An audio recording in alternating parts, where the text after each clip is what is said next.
I'll start you off with an easier one. I just want to know, like, since you've become a father recently, Yes.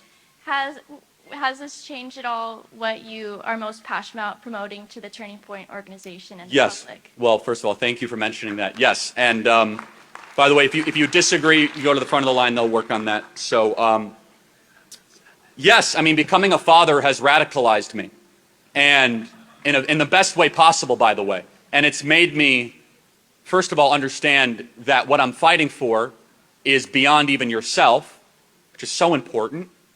Secondly, it also makes me very fired up at anybody, any institution, any movement that would dare try to corrupt our children. And it's a source of immense joy and meaning and beauty, and it's also a source of motivation and purpose. I encourage more young people to get married and have kids and reject hookup culture. You'll be happier because of it. The next question. Hey Charlie, how you doing? Good. How are you? Good, good. I kind of have two questions, if that's okay with you. So the first one, I don't know if you heard this, a Florida state legislature just introduced a bill to completely cancel the Democrat Party in Florida. I kind of want your input on it. And second, as a film student at Cal State Long Beach, I'm kind of having thoughts about working in the film industry in Hollywood because they're all woke and stuff. So what advice would you give for me as a film major? So I'm not familiar with the first bill. What was the specifics of the bill? I just heard about it last night. Okay. A Florida state legislator introduced a bill to completely cancel the Democrat Party in Florida. So, Well, I think they're doing a pretty good job of canceling themselves in Florida. They're in the vast minority and can't win a statewide election and seem increasingly irrelevant. So I don't know if that's necessary, albeit comical. As a film student, and as a film student, we need you. We need more conservatives who love America to get into the arts. And we do. We need more young people that have an appreciation for beauty. And beauty is that which is perfected in being. And one of the things that is unfortunately taught in colleges and is believed is that beauty is subjective. Some beauty can, but there is such a thing as objective beauty.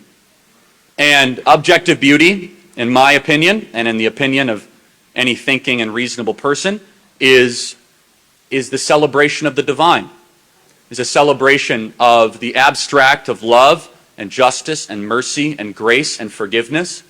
The best art has come from somebody realizing there's something more powerful than they are. The worst art has come since the 1920s, when secularists are either angry or ignore God. So keep that in mind. Thank you. thank you.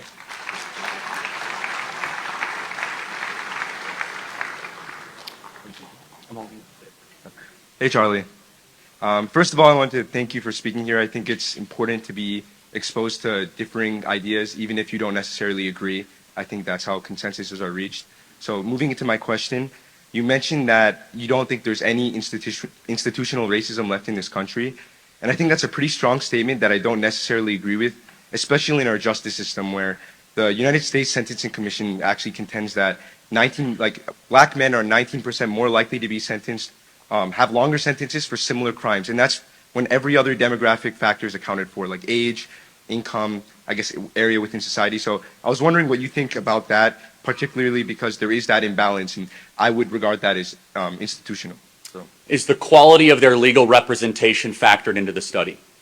I can't speak to that because I don't know. It's not. Yeah. All right. So, for example, if LeBron James committed a crime, he'd have pretty good lawyers, right? Most likely, yeah. Yeah. So maybe it's an income and or legal quality point, not a race point, right? Here's my contention. My contention is the following. There are other reasons to blame disparities other than discrimination, a lot. And one of my biggest learning moments today on campus is how almost everything gets attributed to racism or discrimination. There's a fabulous book I encourage all of you to read. It should be required reading by black economist Thomas Sowell called Discriminations and Disparities. It might be the other way around, disparities, whatever. I think it is discrimination and disparities. And he makes the argument there are hundreds of other potential explanations for not just racial groups, but smaller than racial groups, how you go locally, linguistically, and all this. So I encourage you to look at that, and you have to factor that in. I don't think for a second, and you wouldn't either, that Oprah Winfrey, who has a house right down the street, if she committed a crime, that somehow she would not be able to get the best legal help. It's not about skin color as much as it is income, which is not about race. It's about other choices, such as, is there a father in the home? For example, if a black has a mom and a dad present, that family and that child has a higher chance of all objective facts of success, college attendance, low likelihood of committing crimes, than a white child that has just a single mother. You see, fatherhood transcends color lines. And what we have learned through massive macroeconomic studies is that when blacks have fathers around, not only do they succeed as much, they succeed even more sometimes than white families. And that is my contention. Thank you for being here.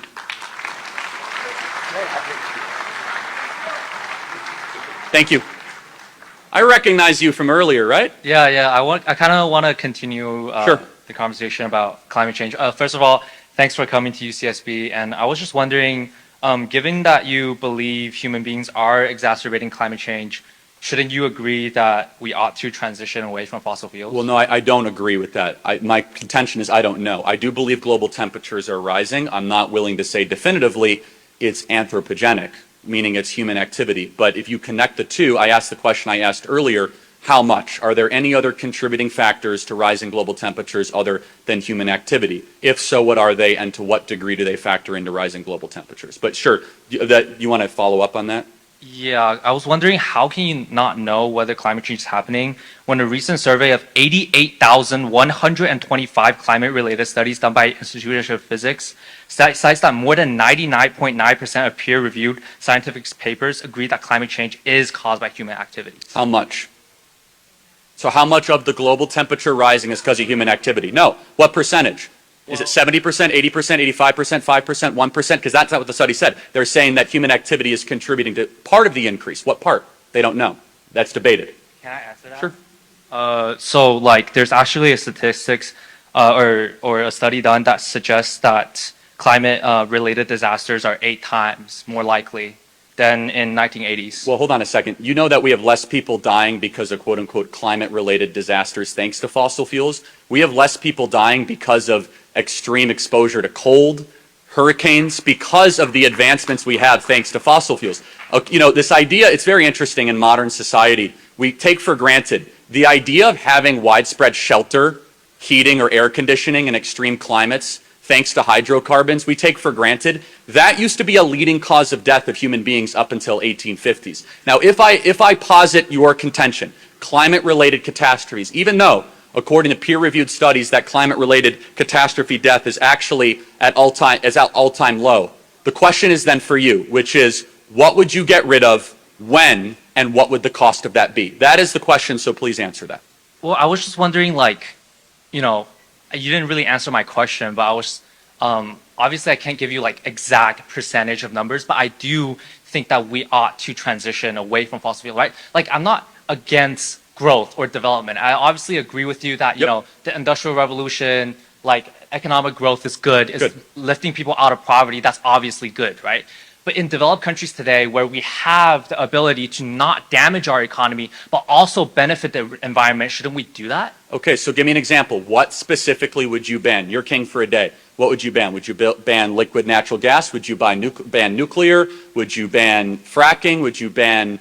What kind of hydrocarbons would you ban? Give me the examples, and you're king for a day. What would you do? Well, see, I wouldn't straight up ban something, right? So I'm not advocating for just fossil fuels. We end fossil fuels immediately. That's a mature answer. Good for you. No, I mean that. That's because the radicals don't always say that. Please continue. Right. So I'll argue for market-based solutions, a transition away. For example, I think in 2020, the government funded $5.9 trillion to fossil fuel companies. I would say that instead of investing this money, $5.9 trillion to fossil fuel companies. That doesn't sound right. But you might be in tax credits, maybe, or tax breaks. That doesn't sound right. Subsidies. subsidies. No, that's 5.9 billion, probably not trillion. There's no way. It's trillion. Yeah, well, It says- the federal budget was 3.8 trillion, so there's no way we spent more than our federal budget. no. But I'm going to help you out. It's probably billion. Did you say trillion or billion? It's trillions done by the International Monetary Fund, and probably is not. It's not possible. I mean, I'm sorry to. I'm not saying just in the United States,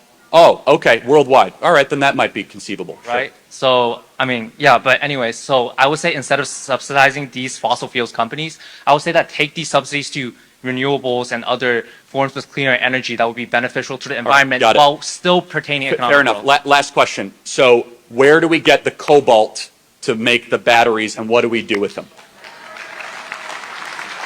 No, I'm asking. Where do you recommend we get the cobalt to make the batteries? Wait, can I answer? So like your argument is about this mining argument, right? Like No, I'm not making. I'm asking a question, dude. Like, where do we get it from? Yeah. So then, how about this?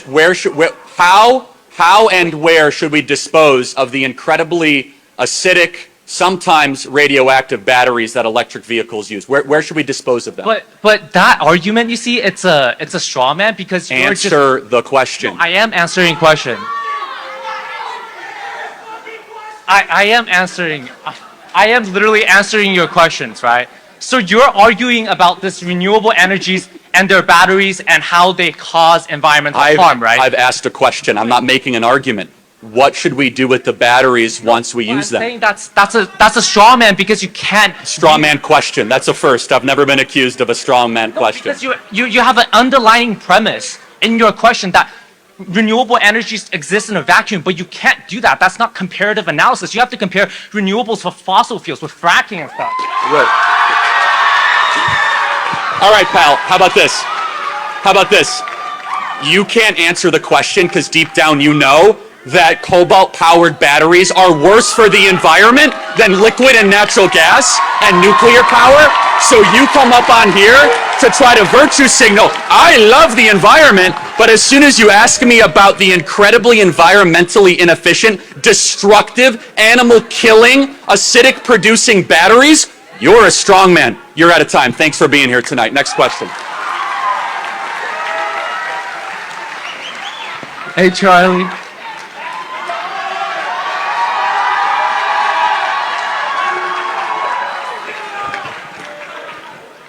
Hey, Charlie. How you doing?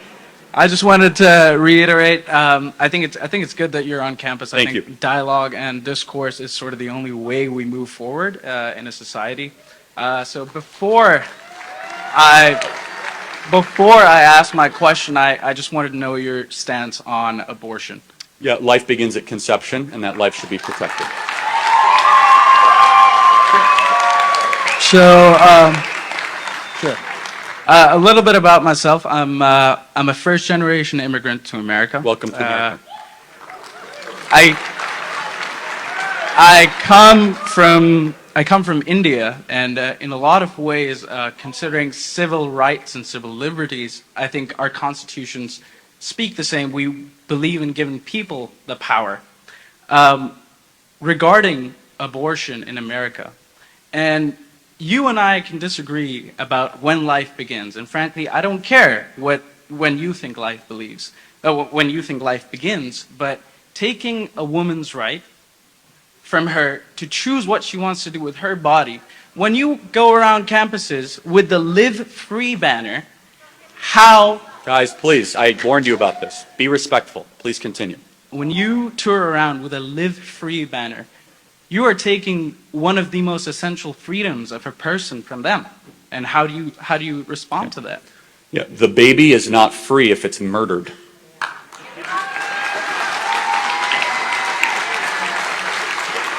So, every human being deserves a right to live free, and therefore stronger, more developed people should use their power to protect the preborn so that they're able to live. But please respond. So my interpretation of when life begins and what life is the experiences that people live through. Is it not a burden to bring a child into this world when a parent or a single mother or an expecting mother is not ready for it, I don't think it does society any good. I know I don't have any religious baggage to support a pro-life sort of stance, but how do you think society can in any way benefit from bringing a child into this world who has no one to look after, who doesn't have interest to look after the child? If you were to guess, I don't want to put you too much, you're coming from a good place. How many abortions do you think there are in America every year? What do you think? I go 20,000. Yeah, about 1 million. Right. 1 million abortions. So just so everyone understands the scale of what's happening, and that's okay. How many people are currently on the adoption waiting list in America? You can go ahead and answer. 2 million. So there's twice as many people waiting to adopt than abortions we have every year. So the idea of an unwanted pregnancy is not true. Is that there's 2 million families waiting to adopt right now a baby that unfortunately is going to be terminated in an abortion clinic.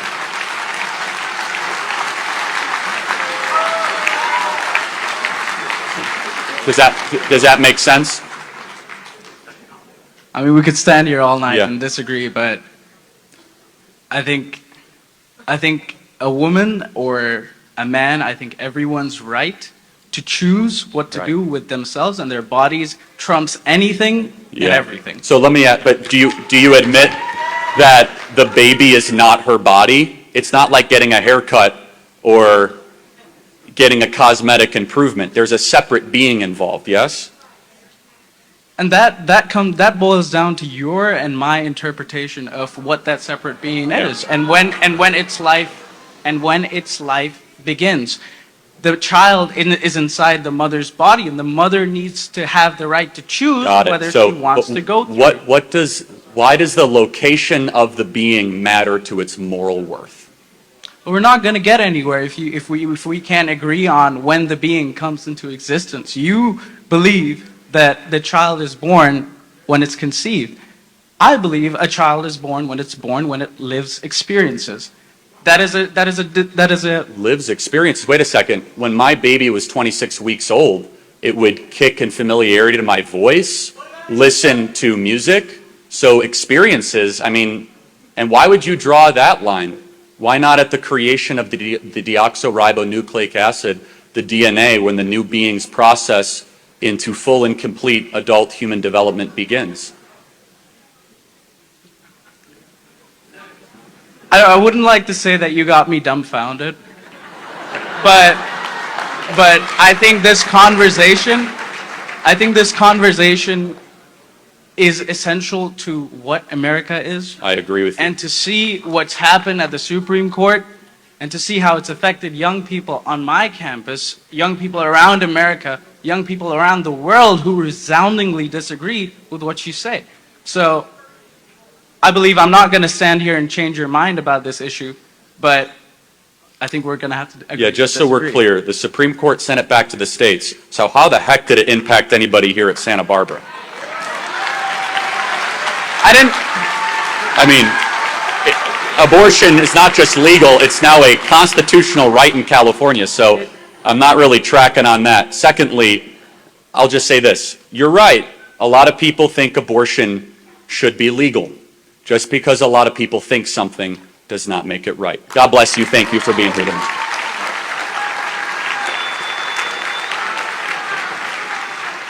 I remember, am I seeing correctly? Were you there earlier? Yes, I was. Welcome back. So, Smart kid. thank you. So I have two questions. So I guess I'll start with the first one. And maybe this clip was taken out of context, but Probably, but go ahead. Like a clip on Twitter that I watched. I actually watched the clip because most of for the you. people who talk about it usually they just like see a screenshot of it and then the description. But so what you said, so you were talking about Leah Thomas undressing in the locker room in front of other swimmers, and you were talking to one of the swimmers who was there. Yep. And one of the things you said was someone should have taken care of it like in the 50s or 60s. I did And say that. To Yes. me, it kind of sounds like an incitement of violence. Maybe that's not how It's you meant not. to say it. In the but 50s or 60s, the sheriff would have went in and arrested that pervert. I see. Yeah. It's not a call to violence. I don't support violence. People decided to lie about my words. In the 50s or 60s, the men, the fathers of those daughters, wouldn't have been able to get there fast enough because the local DA would have already indicted that philandering person for exposing himself to women for his own egocentric narcissism, weird fetish, to pretend he's something he's not.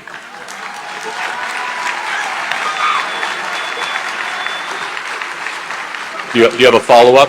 Yeah. No, I think that's fair. So can I go to my next question now? Really quick, because we got a long line. Really quick. So in relation to the study at the beginning, someone was saying that you were saying that it didn't control for quality of representation. But if it controlled for income, which he said that it controlled for income, shouldn't that by consequence also Potentially, that's a good counter. Okay. Thank you. Okay. Thank you.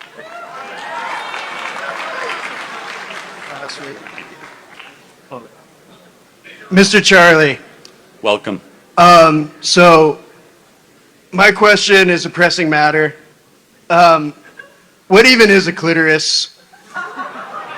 Is it something proposed by the liberal media? A fallacy? Could you just let me know? You represent your university exactly like I thought you would. You've held up the reputation. Next question. Cocky, arrogant, and not very funny. University of California, Santa Barbara. Lacking wisdom, but a lot of gusto behind it. First off, I told my dad I was here, and I told him I would tell you hello from Thank you. Bakersfield, California. We're recording. Hi, Dad. Secondly, what advice would you give a student who is considering possibly dropping out of school? So I'm not, look, as not a fan of college, you be careful, because are you going to drop out with debt? Or are we talking about you or somebody else? In general. Okay. Well, be careful, because it could be the sunk cost fallacy, but at the same point, if you're a junior and you're that close, you've already dedicated all that time, so you might as well get the piece of paper and hope it works for you, right? So, but look, just be careful. I'm not here to give, specific advice to specific people, because everybody's career path is different. But also, if you're not studying something that you think is going to be, have a lot of market viability, and if you're a freshman or sophomore, then that might be the right choice, it might not be. But if you have a lot of passion and a lot of zeal for a very specific, for a very specific industry or a very specific thing or a skill, then go for it. College is not for all people, but it is for some people. Thank you. Hello. Hi. Mr. Kirk. I am welcoming booze as saying I am a Marxist, I'm very left-leaning, but I'm here to find some common ground with you. Okay. Your critiques of the monopolistic tendencies of multinational corporations align very closely with my beliefs as viewing the world through a class lens as being the major axis of inequality in this country. Yep. My question is, as a leader of a conservative organization that really condemns large government, how do you address this ever-growing power and these monopolistic tendencies without using the federal government and big government? I just would love to know how you That's a good-spirited propose question. You have read your Marx. Good for you, because some people say they're Marxists and they haven't. So look, I think the Marxists are wrong on a lot. We could talk about that in a second. But the Marxists, their fascination with class is not wrong. And there is a place where class warfare is legitimate and ugly and cruel, and that powerful people are trying to stomp on people that don't have as much as they have. Do I think it's as plain and simple as Marx and Engels put out? No, obviously, that's not my position. But I do think that a bipartisan diagnosis of kind of class issues is something that's very interesting. I'd be curious to get your thoughts as a Marxist of why we talk about race all the time, because that will tell me what kind of Marxist you are, but not right now. So to answer your question, the answer needs to be to try to pursue market-based solutions. Not be afraid to use the government to break up big monopolies like Google. Not be afraid to use antitrust authority. However, understand that sometimes more regulation can actually be a boon and a gift to those mega corporations. For example, when Facebook goes and they says, hey, we want more regulation for data privacy. No, they don't. They want regulation that only they can afford, so the next social media company like Rumble is not able to pay the same that they're able to pay for that sort of data hosting, lawyer fees, and all that sort of stuff. So look, I think we can both agree, though, crony capitalism or cronyism is awful and wrong, and that entrepreneurial bottom-up focused solutions is a beautiful thing. Where we will disagree, though, is that if you are a Marxist, and you seem too sweet to be a Marxist, so I'll put that aside, but do you believe by definition that the entrepreneurial activity will result in exploitation and will result in the concentration of one person benefiting from the other? This is where I disagree. I think a portion of American economic activity, yes, is big companies exploiting or lying to people. But the vast majority of economic activity happening in America is beautiful. It's voluntary exchange of both parties benefiting. It's the local small business serving a meal to somebody in Santa Barbara. It's a local hotel that is able to have somebody with a great experience. It's somebody that starts a taxi cab company to be able to provide for their family. So I think that we bash markets way too over generally, and I would love your thoughts on that. Do you agree that most economic activity in America is probably done voluntarily and is actually beneficial? Not anymore. I think because so much industry has gone overseas with certain trade agreements, Hey, it's you're speaking my language. usually like very large corporations that dominate employment in America. So I don't think small businesses are doing very well, especially after the pandemic. No, that's true. I don't think they're doing well, but I think still the volume of economic activity is largely not rooted in exploitation right now in America. What do you think about that? I agree to disagree. Okay, got it. So think about that, because I do think that exploitation happens, but largely I think that there still is this amazing foundation of goodness in our markets, of most people that are not trying to game somebody but instead offer a service, and most people that are willing to trade their value, their time for that other service. And I don't want to lose that. And the Marxists, in its most pure sense, at the eradication of private property, we would lose that. So let me just ask, can we agree on one thing as we close this question out? Break up Google, yes? Definitely. All right, we got an agreement. Thanks for being here.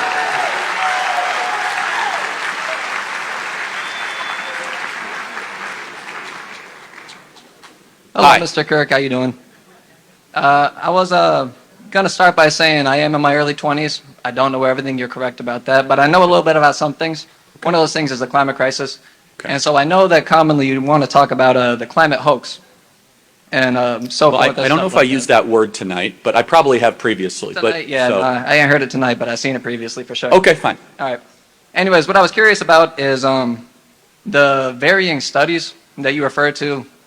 You name a lot of studies, not by name, but you reference them, saying that a lot of things show that climate is not related to anthropogenic results. I was curious, because I know a lot of studies that are related to that. Do you think that more should be looked into? Like we should maybe focus on this a little bit because the climate is changing. You know, we're getting forest fires, places where there's rain. You know, Europe's starting to cool down with the AMOC slowing, etc. Yeah, I mean, we should have research in the pursuit of truth always. But let me tell you my concern. My concern is that people that are quote unquote in the scientific elite community, they have a pretty bad track record the last couple years. And the people that told us that it was science to go jogging outside with a mask, or that it was science to lock kids and not put them in schools, or that it was science that the mRNA gene altering shot they call a vaccine was safe and effective. So that's my concern. Maybe you can, relieve me of that concern with robust, peer-reviewed, actually transparent studies and people disclosing their government funding that might be conflicting, right? But no, and I mean that non-sarcastically. But I do not profess to have comprehended every study out there. I will ask the same question I asked earlier, what do you think should be done? My answer is more exploration of hydrocarbons and more using of them, not less. So I just asked that question, what do you think should be done? First things first, I would like to reference what you just said about the running with Max, etc. like that. Sure. Those are different fields of STEM, fully. I'm talking about geophysics. Well, that's interesting because, at least from what I've seen, this kind of protection of the elite seemed to have infected the entire body politic of science. So maybe you're right, but please continue. Meaning it seems to have gone from epidemiology to psychology to any part of the sciences seems to kind of be in harmony of the same sort of mantras, if you will, of what I would call wokeism. But please continue. Yeah. Wokeism aside, I was more just focused on the principles of physics. Sure. You know? If I put my hand in front of my face and I blow on it, I can feel it coming back. And that's the same thing that fossil fuel do when they burn, release the greenhouse effect, you know. Cause and effect, sure. Cause and effect, exactly. That's what I'm saying. Anyways, as to what I think should be done, I'm 22. Yeah. I'm not sure. I really respect your humility. I wish more people had that. Thank you.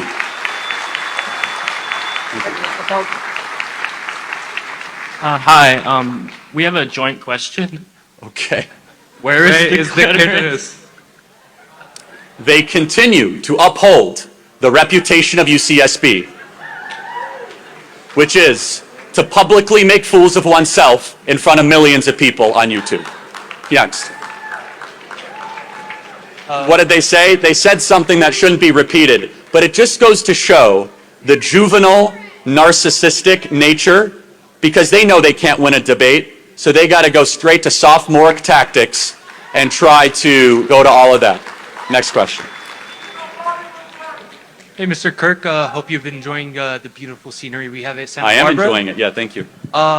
Mine isn't really a question, or mine really isn't really a debate, as it just is a question to see like what type of man you are. I just want to know what your top 5 values in life are. Like God, money, success, family, friends, all that. Yeah, God, marriage, family, country, and from there, I mean, I think that's 4 or 5, right? And then probably duty to other people, community would definitely be in there. Yeah.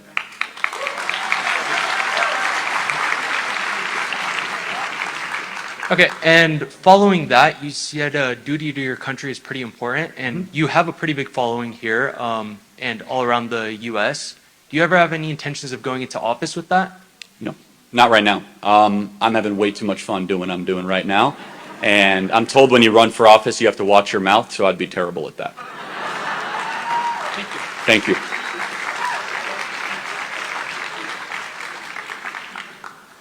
First of all, Mr. Kirk, thank you for being here tonight. It's great to meet you and see you.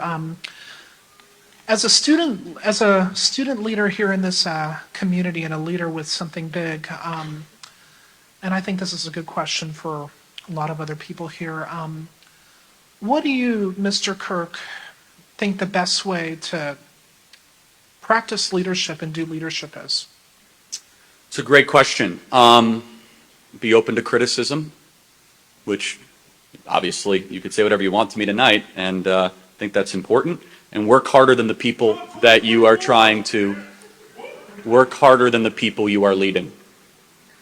So be the first one in, last one out. Try to lead by example. George S. Patton said, lead, follow, get out of the way. For those of you in leadership positions, the best way I had leadership described to me is the ability to effectively, judge is the wrong word, but effectively be able to read people and organize them effectively. That's what a leader is able to do. And then tell the truth. Tell the truth. God bless you.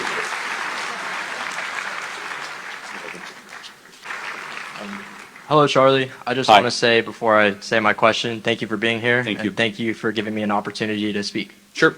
You mentioned BlackRock has caused a housing crisis. What is your solution under a conservative perspective, and why do you think liberal ideologies threaten the solution, without mentioning the issues of transgenderism, race, or climate change? Okay. So without mentioning those. Okay, yeah, so why do liberals threaten that? Or No, what is the conservative oh yeah, okay, perspective? sure. I think a prudent, moderate law should be if you're managing over $1 trillion in assets, you shouldn't be able to buy single-family homes. Like, that's pretty simple. I mean, BlackRock controls $10 trillion, so they have purchasing power that nobody else has. So they swoop into communities like Santa Barbara or into Oxnard, or they go into Scottsdale, and they don't just buy 10 homes, they'll buy 5,000 homes. And it immediately increases the price, which increases your real estate taxes. But yeah, it might increase your property value temporarily, but that also makes it harder for everybody else to go buy homes. And then they'll rent them back like, well, you might not be able to afford a mortgage or a down payment, but we'll rent it to you for $3,200 a month. Thank you. Thank you. Or $5,000 a month. Yes, thank you. Sorry. Got to get my talking points inflation adjusted. Yes. Hi, Charlie. So I have a question on infrastructure. Sure. Like, what are your thoughts on urban sprawl and failing infrastructure? Is urban sprawl sustainable, or do you think roads and pipes will continue to fail and drain our cities' budgets? Is there a pattern of development of cities that you endorse? Great question. Thank you. I got mocked and ridiculed last year when I said that we should stop building tall buildings that are cloistered in urban centers, and that we should encourage young people to go out into the farmland, into the rural areas, and build a life. I was mocked relentlessly by the left, where they said the cities are the best thing ever. I disagree. I think city life might be for you. It isn't for me. But I think stuffing people into urban cities, actually, we do know it does increase depression. We know that. We know it increases anxiety. We know you're less likely to own. We know you're less likely to actually build equity in a home. And I actually think it makes you further disconnected from the land. And so 3 things that are kind of my politics that are really simple, which is more young people should get mortgages, get married, and have kids. I think those 3 things would make America a much more conservative country. And if you live in downtown LA or downtown San Francisco, yes, you can buy a home, but most young people, young professionals, they're not able to build together the down payment necessary for that, let alone the mortgage payment or the cost of living. You know, their paycheck effectively disappears.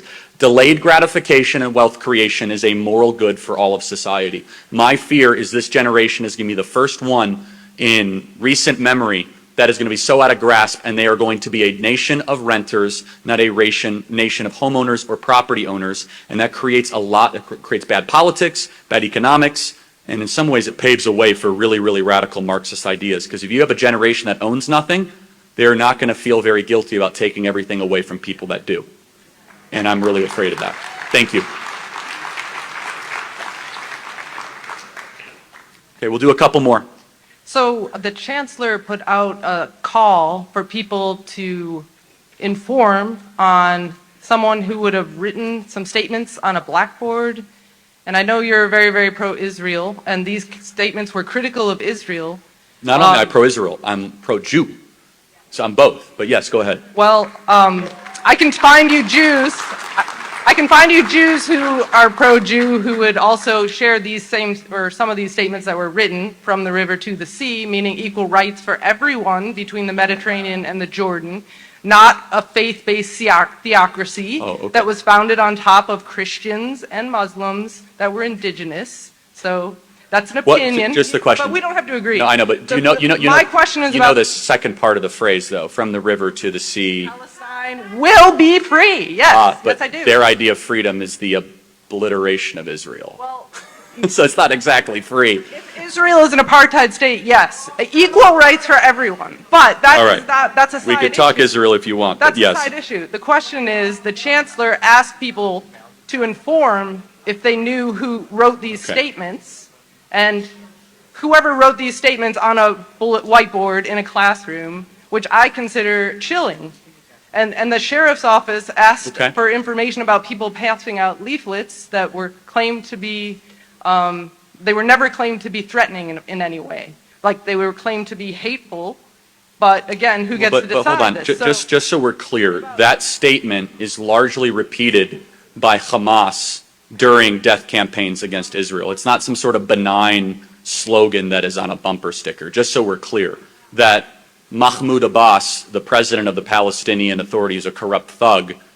They train this to their children, and they train this to their suicide bombers. And so I see it both ways. I understand the free speech element, but please ask your question. I want to get to it. Yeah. Well, I can Please find don't you, flick me off. I It can makes fi- you look bad. Don't do that. I'm not doing Not you. that. She did the. I'm not doing that. You're welcome to ask a question. I can find you rabbis who agree with that statement. Well, so it just yeah, and I could find you pastors that don't believe in the divinity of Christ. That doesn't mean anything. All right. So.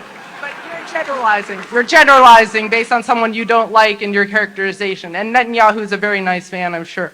But the point is this not chilling if they don't like the position and then they call for students, faculty? I don't know enough. I don't know enough about the situation, but you have not won me over, because that particular phrase is an incantation of direct Jew hatred that is used repeatedly of violence against Israel. So you have not persuaded me to the contrary. You just haven't. If I concede your point, which I don't, but All if I right. gave it to you, is it okay then for the university? I don't know. I don't even know the situation. It sounds like an overreach, probably, but I don't know the situation. But you haven't won favor with me with that statement, because I happen to know that when rockets are descending over the Holy Land, that is repeated time and time again. Thank you for being here tonight. Thank you. Well, we'll get to the next question. Last question. Hi, Charlie. How are you? Good, how are you? You discussed this at last year's Western Regional Conference, but I haven't heard you talk about it since. You gave a refreshing, eye-opening take on self-love versus self-respect. Oh, yeah. Can you reiterate what you said? Because I think we'd all benefit from it, especially being part of a generation and culture Yes. that's immersed in the self-love mantra. I wish they would stick around for this. It would be so helpful for them to hear. Yes, the fascination with loving yourself is Gnostic narcissism. You should have respect for yourself, not love for yourself. You should have love for your God and love for your wife. This idea, I read these self-help, phrases sometimes where they say, my imperfections make me perfect. Like, that's the silliest. So if you actually go through Pinterest and you read some of this stuff, instead it should be, I'm not all who I could possibly be. Maybe it should be a challenge to oneself, not a nonstop romantic love campaign with yourself. In fact, I think it creates more misery and more depression the more people think that they're in a romantic relationship with themselves. You should have respect for yourself, but you should have respect enough to say that I could be more than I am today, and I'm going to delay my own immediate gratification. And you should have love instead for the divine or for the Creator, more specifically, in my view, the Creator that took human form, Jesus Christ, that allows you to live forever. And so let me be clear, there's a lot of good people that are into the self-help, self-love thing. I hope it works for you. I have seen it do great damage to a lot of young people. I'm going to tell you why. When I was in 7th grade, I saw a sign that was posted all throughout our school. And it said, "You are perfect the way you are." And I asked my teacher, then I said, then why am I in school? Why would you go to school if you were the perfect the way you are? Instead, it should be, you have great potential. It's a much, much better message to tell a young person. Because as soon as you say you're perfect the way they are, they know they're not. They put more pressure on themselves. They're harder on themselves. Instead, it should be a pursuit and a journey towards development. That I am not there, but I'm going to keep on trying to either lose weight or improve my diet, stop lying, get better friends, find faith, and then maybe I can be a better version of myself. The West was built on that. The West was not built by a bunch of people on the Mayflower Compact saying I'm in deep love with myself. The Declaration of Independence was not signed by 56 people that were into self-love. It was signed by people who loved the Lord, loved their family, and loved their country. I encourage you to do the same. God bless you guys. Thank you for having me here tonight. Thank you.